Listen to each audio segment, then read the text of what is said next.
Well, the CDC is giving the green light to Moderna and Johnson & Johnson COVID booster shots, unanimously endorsing the boosters for use on Thursday. Let's bring in Yahoo Finance's Anjalee Khemlani. And Anjalee, I mean, this essentially sets things up so people can kind of mix and match any of the vaccines, those three shots. How significant is this development when you think about where the infection rates are right now, especially with some of those breakthrough infections?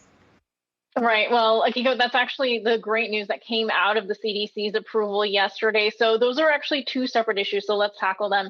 First and foremost, they did, in fact, approve the booster doses for Moderna and Johnson & Johnson. And it was a different for each other. Moderna's approval mirrors that of Pfizer's, which is that it is 6 months after the primary course is over and for certain subsets of the population, including, largely speaking, those 65 and older with underlying health conditions for 18 through 64, as well as those who are exposed to work, again, in that 18 to 64 age range. But for Johnson & Johnson, it is 2 months after the initial dose, and it's for anyone 18 years and older. So that really sets the tone for Johnson & Johnson to essentially be a 2-dose vaccine when compared to the actual booster idea. So that's where things stand for that. But the CDC also decided to finally give some official guidance on mixing and matching doses based on global experience, as well as a recent NIH study that showed that the mRNA vaccines are the strongest boosters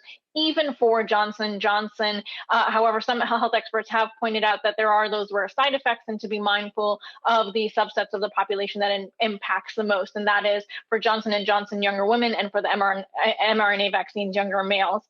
So that's where things stand right now. And the CDC hasn't really given any specific guidance other than it's up to you and your doctor.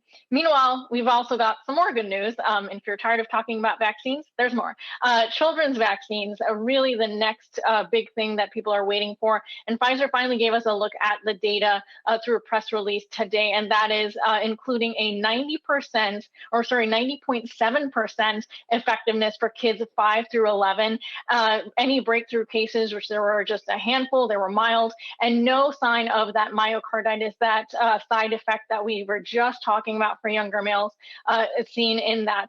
The FDA advisory panel is set to discuss this next Tuesday, so stay tuned. Back to you. More vaccine news to come. We love it. Anjalee, thanks so much for bringing us that report.